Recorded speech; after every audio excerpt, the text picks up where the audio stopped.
इस शादियों के सिस्टम में पूरा बर्बाद कर दिया है। फिर लड़कियों की तरबियत ज़ीरो है। कोई माँ अपनी बेटी को शौहर पे कब्ज़ा कैसे करना है ये तो ज़रूर सिखाएगी, अच्छी बहू कैसे बनना है तरबियत नहीं है। कोई बाप अपने बेटे को, औरत को क्रश करके रखना ये तो सिखाएगा, लेकिन अच्छा दामाद भी तो बनना है ये नहीं सिखाएगा। तरबियत टोटल ज़ीरो है। आपके इस बयान से बेंगलुरु के बहुत मालदार नाराज़ हो जाएंगे। अल्लाह करे नाराज़ हो जाएं। लेकिन माशरे में आजकल जिस तरह से शादियाँ टूट रही है, इस ताल्लुक़ से फ़िक्र करते हुए आसरा women and children association trust ने एक बड़ा कदम उठाया है। आसरा के ज़िम्मेदारान हैं, इन्होंने एक मुहिम शुरू की है कि शादी से पहले ही काउंसलिंग किया जाए ताकि शादी के बाद इस तरह के मसाइल ना आ सके। इस ताल्लुक़ से आसरा की तरफ से कल से लगातार प्रोग्राम चल रहे हैं। आज अलमीन कैंपस में एक खुसूसी लेक्चर था यहाँ के नौजवान लड़के लड़कियों के लिए, ताकि वो आने वाले दिनों में किस तरह से ज़िंदगी गुजार सकें। इसके एक्सपर्ट भी अलीम खान साहब हैं जो कि इस ताल्लुक़ से लेक्चर दिए हैं, और हमारे साथ इस वक्त आसरा के जो फाउंडर चेयरमैन हैं साजिदा मैडम भी हैं, उनसे भी बात करेंगे। मैडम, ये काफ़ी सालों से आप मुहिम चला रहे हैं, इससे पहले भी हुआ था। एक किताबचा भी आपने बनाया है सिंपलिसिटी इन मैरिज के नाम से। इसमें बहुत सारा लिटरेचर है, लेकिन इसमें अगर उर्दू भी होता तो ज़्यादा अच्छा होता। उर्दू भी शामिल है, इंग्लिश और उर्दू दोनों में है। तो ये मुहिम जो है कई साल पहले आपने शुरू की थी, लेकिन अब दोबारा इसे आपने काफ़ी तेज़ी लाई है, और इसमें क्या तफसीलात हैं? 1991 से हमारा ये प्रोग्राम चल रहा है, शादी में सादगी। आफ्टर डेमोलिशन ऑफ बाबरी मस्जिद के डेमोलिशन के बाद से हम लोगों ने मुहिम को बहुत तेज़ी से चलाया था। उसके बाद वो जो लंबे शादियाँ, लंबे दिनों के लिए 3-3, 4-4 दिन के जो शादियाँ होते थे, वो शादियों को रोक लगी और मसाजिद में निकाह होना शुरू हुए। ये मुहिम तो हमारी इस्लाह माशरा के नाम से सारे बेंगलुरु में चली थी ये मुहिम, और तब हम लोग इसके वास्ते यानी शादी में सादगी के ऊपर आवाज़ उठाते रहते हैं, और कभी कभी प्रोग्राम्स भी हमारे कंडक्ट होते रहते हैं। अभी 2 साल पहले से हम लोगों ने प्री मैरिजल काउंसलिंग के ऊपर काफ़ी सारा काम किया था, और फिर अब हाल ही में अलीम खान साहब बेंगलुरु आए और उन्होंने हमसे राबिता किया, तो हमने कहा कि हाँ ये काम बेहतर है, अब और भी आगे से इसे और ज़्यादा ज़ोर से बढ़ा सकते हैं, क्योंकि अलीम खान साहब जो है इसके एक्सपर्ट भी हैं, और ये बहुत कई सालों से 25 सालों से शायद इनकी बहुत ज़ोर के स्कीम चल रही है हैदराबाद और अतराफ़ के इलाक़ों में। मैं समझती हूँ सारे इंडिया में चल रही होंगी इनकी स्कीम्स सारे, और ये बेंगलुरु में ये अब आपका इरादा है कि ये बेंगलुरु में भी उसी तरीक़े से इस स्कीम को आगे बढ़ाने का ये रखते हैं। जो अच्छा, आपने जो आज प्रोग्राम किया था, जो नौजवान लड़के लड़कियां सेमिनार में अटेंड किया आपके, तो बच्चों का क्या रिएक्शन था ये सारी चीज़ें सुनकर? क्या उनके तरफ से आउटपुट मिला है? बच्चों का रिएक्शन बहुत अच्छा रहा, पॉजिटिव रिएक्शन रहा, पॉजिटिव रिस्पांस रहा बच्चों का। मकसद भी हमारा ये है कि शादी के बाद जो नाइत्तेफाकियाँ और जो डिस्प्यूट्स हो रहे हैं और ख़ानदान में जो बिखराव हो रहा है, टूट रहे हैं, ख़ानदान टूट रहे हैं, इसके तो हमारे पास आसरा में काउंसलिंग होती है और हम लोग उसका तो काम कर रहे हैं। इसकी सबसे इसे अगर रेक्टिफाई करना है, इसको अगर ख़त्म भी करना है, तो हम लोगों को प्री मैरिजल काउंसलिंग की बहुत ज़्यादा ज़रूरत है। और यंग जहनों को, यानी अभी जो ग्रेजुएट बच्चे हैं, आज 1-2 साल के बाद उनकी भी शादी के हाल में शादी का वक्त आ जाता है उनका, तो हम चाहते हैं कि उनके यंग दिमागों को इस तरह से ट्रेन करें कि वो अपनी आइंदा ज़िंदगी बड़े सुकून और इत्मीनान से और खुशहाल ज़िंदगी गुजार सकें, ताकि माशरे को और कौम को, माशरे को और मुल्क के लिए बेहतरीन शहरी साबित हों। अच्छा, ये किताबचा कैसे हासिल करें? कुछ लोग अगर शादी से पहले काउंसलिंग खुद लेना चाहते हैं तो कैसे हासिल करें? जी, आसरा में वो फ्री डिस्ट्रीब्यूशन है, कभी भी आकर कोई भी उसमें दूर दराज के लोग हैं, डिस्ट्रिक्ट लेवल के, वो लोग कैसे हासिल करें? अगर वो हम लोगों को राबिता करें, कांटेक्ट करें, अगर उनको चाहिए तो हम लोग पोस्ट भी कर सकते हैं। इसमें टोल फ्री नंबर लिखा हुआ है 1515, क्या इसमें भी रब्ता हो सकता है? नहीं, अभी ये टोल फ्री नंबर फिल वक्त हम लोगों ने स्टॉप किया हुआ है, इंशाल्लाह फिर आगे बढ़ाएंगे उसको। ओके, तो इस वक्त अलीम खान साहब भी हैं जो कि इसमें इन्होंने लेक्चर दिया है इस ताल्लुक़ से। साहब, आजकल जो माशरे में बिगाड़ आ रहा है, शादियाँ बहुत ज़्यादा टूट रहे हैं, बड़े शहरों में ज़्यादा टूट रहे हैं छोटे शहरों के मुकाबले में। शादियाँ भी बड़े शहरों में ही होती हैं, तो सबसे बड़ी वजह क्या हो सकती है? ये जो शादियों का सिस्टम हमने बनाया है, हमने सिस्टम बनाया नहीं बल्कि हमने तमाम गैर मज़ाहिब से ये सिस्टम को एक्सेप्ट कर लिया है, ये उसका मेन रीज़न है। और आज मुसलमानों के साथ बुलडोज़र वाले जो भी कर रहे हैं वो तमाम नुकसानात को एक तरफ रखिए आप, उससे कहीं ज़्यादा नुकसान तो आप और मैं ऐसी शादियों को अटेंड करके कर रहे हैं। तो दो रीज़न याद रखिए बस। एक तो ये कि हम सारे हिंदुस्तान के उलमा से, लीडर से, इंटेलेक्चुअल से एक ही सवाल कर रहे हैं कि जब आप जहेज़ गलत है कहते हैं, जब आप कहते हैं एक्स्ट्रावेगेंस गलत है, तो फिर ऐसी शादी का इनविटेशन कार्ड एक्सेप्ट करना इस्लामिक पॉइंट ऑफ व्यू से, मोरल पॉइंट ऑफ व्यू से क्या जायज़ है? इसका जवाब नहीं दे रहे लोग। जहेज़ पर एक घंटा तकरीर कर रहे हैं, एक्स्ट्रावेगेंस पर तकरीर। अब तकरीरें मत कीजिए प्लीज़। अच्छा, जहेज़ देने वालों का क्या कहना है कि वो लड़की वाले मांगते नहीं हैं, लड़के वाले मांगते नहीं, लड़के वाले खुद से देते हैं, तो ऐसी सूरत में भी क्या वो जहेज़ ही कहलाएगा? हम लोग शरीयत के पाबंद हैं, अल्लाह के नबी ने जो किया वो हमने करना है। अपनी सहूलत से जायज़ नाजायज़ करने की जो बात है वो, अगर आपकी सहूलत 5 वक्त की नमाज़ों की नहीं है लेकिन 3 वक्त की है तो क्या इजाज़त दे दी जाए? शरीयत शरीयत है। अल्लाह के नबी का जो तरीक़ा है निकाह का, उनकी बेटियों का और सहाबा का, ये पूरी उम्मत के लिए हमेशा प्रॉस्पेरिटी की एक गारंटी है। जब ऐसी शादी जिसमें अल्लाह के नबी का तरीक़ा ना हो, उसमें जाके खाना क्यों हराम है, इसके ऊपर आपको हमारे वीडियोस देखने पड़ेंगे। और ये हमारा मूवमेंट है कि ऐसी शादियों में जाके खाना, इनविटेशन कार्ड एक्सेप्ट करना इटसेल्फ, क्या ये हलाल है? एक सवाल कर रहे हैं हम। दूसरी बात, जो आसरा फाउंडेशन पिछले कई सालों से लगी हुई है, देखिए प्री मैरिज काउंसलिंग अगर प्रोफेशनल हो, सही हो, तो शादियों के बाद 80% जो झगड़े होते हैं विच एंड अप इन डिवोर्सेस और कोर्ट केसेस, 80% झगड़े ख़त्म हो सकते हैं। प्री मैरिज काउंसलिंग होना सबसे अहम है। और अब हम ये इसको पब्लिकली ज़्यादा बेहतर तरीके से, इसके ज़्यादा बड़े स्केल पर लॉन्च करने जा रहे हैं। जिसके भी घर में शादी तय हो रही है, प्लीज़ रिक्वेस्ट कर रहे हैं हम कि ये जो बातचीत का पुराना तरीक़ा है, दोनों तरफ के बुज़ुर्ग बैठ के बात करते हैं, वो बात करते हैं जो शरीयत में ज़रूरत नहीं है, वो बात नहीं करते जिसकी शरीयत में ज़रूरत है। तो प्लीज़ आसरा फाउंडेशन से कांटेक्ट कीजिए, शादी से पहले कांटेक्ट कीजिए, बातचीत को रिप्लेस कीजिए प्री मैरिज काउंसलिंग से। ये इस्लाम का हुक्म है, ये कॉन्स्टिट्यूशन ऑफ इंडिया का हुक्म है, क्योंकि आर्बिट्रेटर के बगैर, तय करे बगैर शादी नहीं होनी चाहिए। आपके निकाहनामे में भी ये लिखा है, क़ानून में भी ये लिखा है। अच्छा, ये बताएं, सिर्फ शादियां जिनकी होने वाली हैं उन पे काउंसलिंग क्यों की जाए? जो हो चुकी है उन पर भी काउंसलिंग होनी चाहिए और बड़े लेवल पे होनी चाहिए। शादी के बाद झगड़े जो होते हैं उनको सुलझाना नामुमकिन है, लेकिन फिर भी ये साजिदा बेगम जैसे लोगों का दिल गुर्दा है कि इतना बड़ा ये मुश्किल काम है।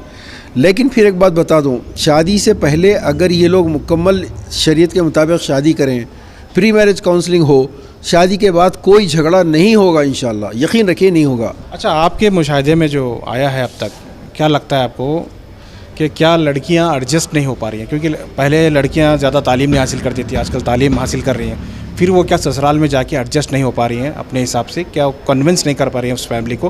क्या ये एक सबसे बड़ी वजह है?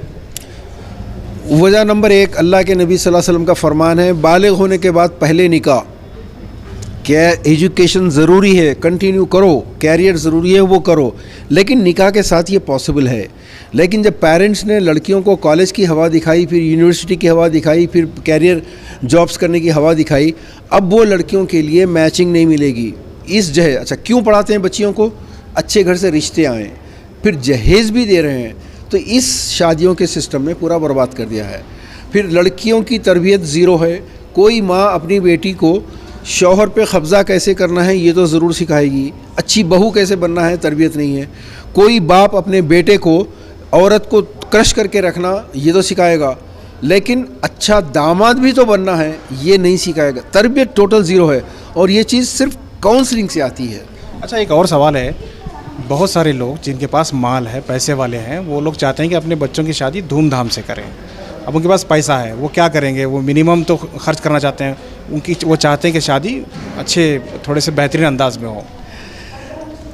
शाह साहब, मौलाना मुजाहिदुल इस्लाम क़ासिमी हिंदुस्तान के एक रिकॉग्नाइज्ड आलिम दीन थे, उनका एक लफ्ज़ मैं आप तक पहुंचाना चाह रहा हूं, जो जिद्दा में उन्होंने सोशल रिफॉर्म सोसाइटी के इनाग्रल फंक्शन में कहा था, असल कमीने वो हैं। ये लफ्ज़ उनका है, मेरा नहीं है। असल कमीने वो हैं जो खुशी से देते हैं और खुशी से लेते हैं। आपने जिन लोगों का जिक्र किया पैसा बहुत है उनके पास, ये सोसाइटी में साचर कमेटी रिपोर्ट के मुताबिक 5% भी नहीं है। ये 5% वो मुजरिम हैं जिन्होंने 95% लोगों को क्रश कर दिया है। जो मॉडल क़ायम किया है अब सारे उसी मॉडल पे जाना चाहते हैं। और ये पैसे वाले जो खुशी से खर्च कर रहे हैं गुस्ताखान रसूल है। ये गुस्ताखी करने वाले वो लोग हैं जो ये कह रहे हैं कि अल्लाह के नबी की इस्तिताअत नहीं थी लेकिन मेरी इस्तिताअत है, मैं कर रहा हूँ। उनका नबी सल्लल्लाहु अलैहि वसल्लम का ख़ानदान था या नहीं था, आई डोंट केयर, मेरा ख़ानदान बड़ा है। अल्लाह के नबी का बिज़नेस या वोटर्स बैंक या उनके मुरीदां थे नहीं थे, उससे परवाह नहीं है, मेरा सर्कल बहुत बड़ा है। इन गुस्ताखों को सबसे पहले रोकना है। तो इनकी शादियों का रुख दावतनामा सिर्फ बाइकआउट नहीं करो शादी का, इनको बोलो कि ये निकाह ये शादी मेरे नबी के तरीक़े पे नहीं है, सॉरी मैं नहीं आ सकता। आपके इस बयान से बेंगलुरु के बहुत मालदार नाराज़ हो जाएंगे। अल्लाह करे नाराज़ हो जाएं, लेकिन मुझे पूरा यकीन है कि यहाँ फ़ेरोज़ अब्दुल्ला साहब जैसे लोग मौजूद हैं, खादर अब्दुल मसूद खादर साहब जैसे लोग हैं जिन्होंने बहुत खुशी से एक्सेप्ट किया। कई समझदार ताजिर हमारी बात को एक्सेप्ट कर रहे हैं और इंशाअल्लाह ताला ये बाइकआउट आप जैसे लोग पहले करेंगे। Believe me, common man. जब एक चीज़ ये भी देखने को मिलती है, बाइकआउट के नाम पर लोग क्या मातम की तरह शादी मनाएं? अल्लाह के नबी की शादियाँ मातम थी, उनकी बेटियों की शादियाँ मातम। कुछ लोग ज़्यादा कट्टरपंथी दिखा रहे हैं, तो इस तरह से कि मैले कपड़े पहनेंगे या और रिएक्शन देखने को भी मिल रहा है कुछ जगह पे। देखिए, सिंपल शादी का तरीक़े में कहाँ से आपकी शादी कमज़ोर लगती है बताइए। अल्लाह के नबी सल्लल्लाहु अलैहि वसल्लम का तरीक़ा ये है कि जिस वक्त बातचीत होती है उसी वक्त निकाह। लड़की के घर पे निकाह हो सकता है, मस्जिद भी ज़रूरी नहीं है। और सऊदी का, अरबों का जो सिस्टम है वो छोड़ दीजिए, लेकिन नियरेस्ट पॉसिबल बताता हूँ, जिस वक्त निकाह जहाँ पर वलीमा खिलाने वाले हैं उसी जगह पे खाजी को बुला के निकाह कीजिए और खड़े होकर ऐलान कीजिए वलीमे का। दिस इज़ द इस्लामिक वे। लेकिन वलीमा सुन्नत के नाम पर अगले दिन करके शादी के दिन लड़की के बाप से खाना वसूल करना इस दौर की सबसे बड़ी बिदअत है। तो आप शादी जैसे करें वैसी कीजिए, दो दावतों को बंद करके लड़की के वालिद का ख़र्चा ना हो, बस निकाह और वलीमा एक साथ कीजिए। जितने लोगों को बुलाते हैं बुलाइए। अगर लड़की वाले अपने लोगों को बुलाते हैं, आप अफोर्ड नहीं कर सकते, let them share the expenses with you. मगर ये दो दिन के खाने, दो दिन के शुक्राने, शेयरिंग होता है वो ठीक है, इसमें प्रॉब्लम कोई नहीं है। एज़ फार एज़ आप नई कोई दावत, नई कोई इन्वेंशन नहीं कर रहे हैं वहाँ पर। मिसाल के तौर पर हम निकाह में कुछ नहीं करेंगे, वलीमे में शेयरिंग कर लेंगे, इस तरह से करूँगा। वलीमा निकाह और एक साथ कर देंगे तो ये सही तरीक़ा है कि वलीमा होगा, वलीमे में लड़की वाले अपने पैसे अपने लोगों को शरीक करके कुछ मदद कर रहे हैं आप, इट्स ओके, नो प्रॉब्लम। लेकिन दो दिन के ब्यूटी पार्लर, दो दिन के कपड़ों के जोड़े, दो दिन के शादी खाने, डेकोरेशंस, ट्रांसपोर्टेशन, नो, ये नॉट अलाउड, एक्स्ट्रावैगेंस है और ये हराम है। वला तुबज़्ज़िरु तब्ज़ीरन इन्नल मुबज़्ज़िरीन कानू इख्वान शयातीन। ये नई ज़रूरतें पैदा करने वाले शैतान के भाई हैं और उनकी बहनें हैं। बहुत बहुत शुक्रिया। ये बहुत सारे सवाल हैं जो समाज के सवाल हैं, हम तो समाज का आईना है, कुछ सवाल इनसे तीखे पूछ लिए, माजरत है, लेकिन यही सवाल समाज में भी हैं। बहुत और भी लोग हैं हमारे साथ। क्या कहेंगे, आज का प्रोग्राम आपने अटेंड किया? अल्हम्दुलिल्लाह बहुत अच्छा प्रोग्राम रहा। ये आज के समाज की जो हालत है इसके हिसाब से तो अशद हर गांव में, हर शहर में इस मुहिम को शुरू करना ज़रूरी है।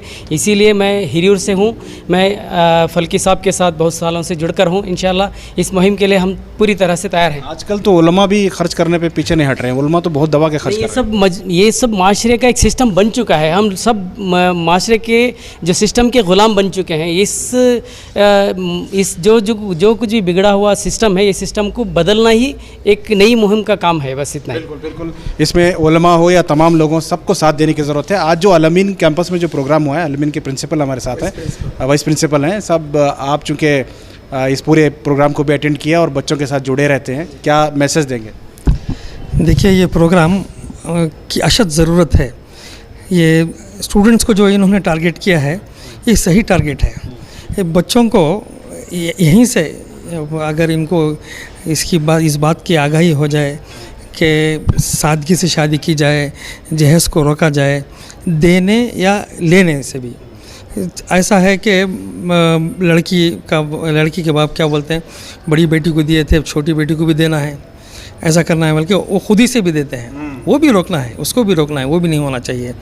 अब लड़के वाले भी हैं, बड़े बेटे को बहू इतनी सारी चीज़ लेके आई थी, छोटे बेटे को भी लेके आना है, ऐसे बोल वो सब रोकना है। तो बच्चों का आज बहुत अच्छा रिस्पांस था और बहुत सारों ने भी हल्फ लिया है कि इस बात को रोकेंगे। साजिदा मैडम से भी बात हुई थी। अब इनका इरादा जो है, हमारे कैंपस के सारे कॉलेजेस हैं, 8 कॉलेजेस हैं हमारे पास कैंपस में, ये कैंपस और बी कैंपस में। चेयरमैन से भी बात हुई थी, सेक्रेटरी साहब से भी बात हुई थी। अब सारे कैंपस के पूरे बच्चों को ऐसे प्रोग्राम का ये करेंगे। आगे चल के और काउंसलिंग भी होगी, जैसा मैडम का काउंसलिंग है, आसरा काउंसलिंग है, वहाँ से भी करेंगे। ये बहुत अच्छा प्रोग्राम था। बहुत बहुत शुक्रिया आपका। काफ़ी प्रिंसिपल साहब ने भी बहुत अच्छी बात कही कि छोटी बहन को अगर ज़्यादा दहेज मिला, ज़्यादा बड़े शादी की है, तो बड़ी मतलब उससे छोटी बहन की भी बड़ी शादी होगी। और इसी तरह से लड़के की भी इसी तरह से दहेज अगर ज़्यादा मिला है तो उससे ज़्यादा दहेज दूसरे लड़के को भी मिलने चाहिए। इस तरह के सोच है। मुझे लगता है कि ये काउंसलिंग बच्चों से ज़्यादा वालिदैन पे करने की ज़रूरत है, क्योंकि ये सारे मामले जो है तय वालिदैन ही करते हैं। बहरहाल आप तमाम लोगों का शुक्रिया। मैडम कुछ कहना चाह रही थी, एक सवाल पर आपने इशारा किया था कि चूँकि आप काउंसलिंग में ज़्यादा जुड़ी रहती हैं, आपके पास केसेस भी आते हैं, आप आसरा वुमेंस हेल्पलाइन चलाती हैं, लड़कियां एडजस्ट नहीं हो रही हैं, ये सवाल था मेरा। लड़कियां शादी करने के बाद घर में जाती हैं तो वो उस घर के माहौल के साथ एडजस्ट नहीं हो पा रही हैं। हाँ, तो ये बात ऐसी है कि तरबियत जो है पहले घरों से हो जाती थी। घरों में दादी नानियाँ वगैरह होते थे, जॉइंट फैमिली सिस्टम था, और घरों में चाचा चाची मामा मामी इन लोगों को देखकर बच्चों को रहने का और उनके बुराइयों को दूर करना और उनके अच्छाइयों को अपनाना, ये तमाम बच्चे बचपन से ही सीख लेते थे। लेकिन आजकल वो सिस्टम ना होने की वजह से हमारे अंदर बहुत सारे ख़राबियाँ, सिंगल फैमिली सिस्टम की वजह से भी बहुत सारे ख़राबियाँ आ रही हैं। और आजकल इंटरनेट का और ये डिजिटल मीडिया का ज़ोर बहुत ज़्यादा है, बच्चे किसी के नहीं सुन रहे हैं।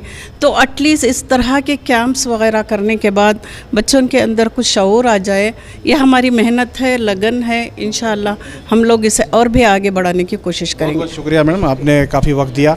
ये एक बहुत ही संगीन मसला है मिल्लत का, हमें सबको सोचने की ज़रूरत है, क्योंकि माशरे में जिस तरह से बिगाड़ आ रहा है, इस पर बहुत सारे लोगों की तवज्जो भले ही नहीं है, लेकिन समाज को वो अंदर से तोड़ रहा है। हम सबको चाहिए, चाहे वो बच्चे हों, बड़े हों, वालिदैन हों, तमाम लोगों को इस मुहिम को चलाने की ज़रूरत है।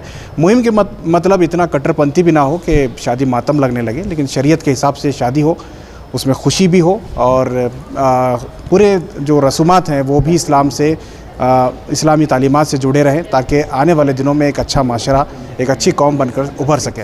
कैमरा पर्सन समीर के साथ शाहिद काजी, बेंगलुरु।